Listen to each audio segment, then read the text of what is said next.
want to get to Dasha Burns. She's at Fetterman headquarters in Pittsburgh. Dasha, there got to be a good mood going on there after this race was called for John Fetterman. Yeah, Savannah, the energy very quickly changed from very sleepy in this room to absolutely electric.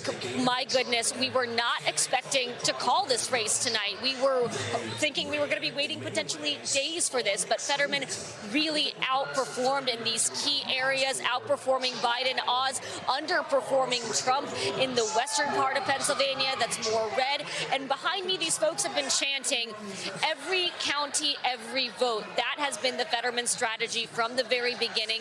We were talking to the campaign earlier as they were feeling optimistic and they were feeling validated and vindicated in their strategy. Fetterman has been going after some of those voters that Democrats had counted out for the last several years. He's been going after the union vote, going after rural voters, going after those places that have felt abandoned by the Democratic Party as part of his brand that he's really leaned into from the outset. This guy who's an outsider, he's been talking about how he's not a typical politician, and that is a refrain that I've heard from a lot of Fetterman voters, Fetterman fans that have voted for Trump in the past, have said the same things about Donald Trump as they say about Fetterman, that he's just not your typical mold, and that's what attracted so many people to him, and that's why you see him performing pretty well in some of these rural red counties and some of these Rust Belt areas that you don't typically see Democrats do very well in. You don't typically see Democrats visit, but he did.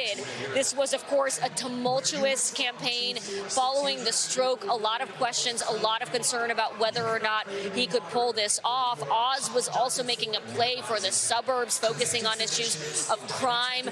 But in the end, Oz had that rally with former President Trump and with Doug Mastriano, whom Republicans here in the state had told us was too extreme. And there was worry within the Republican Party as Oz was trying to paint himself as a moderate that rally was going to be a problem.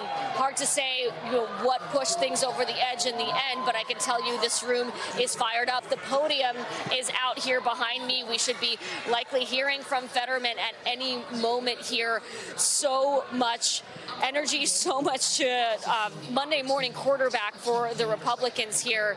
We were not expecting this night this early, but here we are. John Fetterman will be most likely, as we projected, the next U.S. Senator, the best chance for Democrats to pick up a seat in this midterm election, and they did it.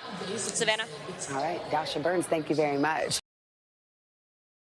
Thanks for watching our YouTube channel. Follow today's top stories and breaking news by downloading the NBC News app.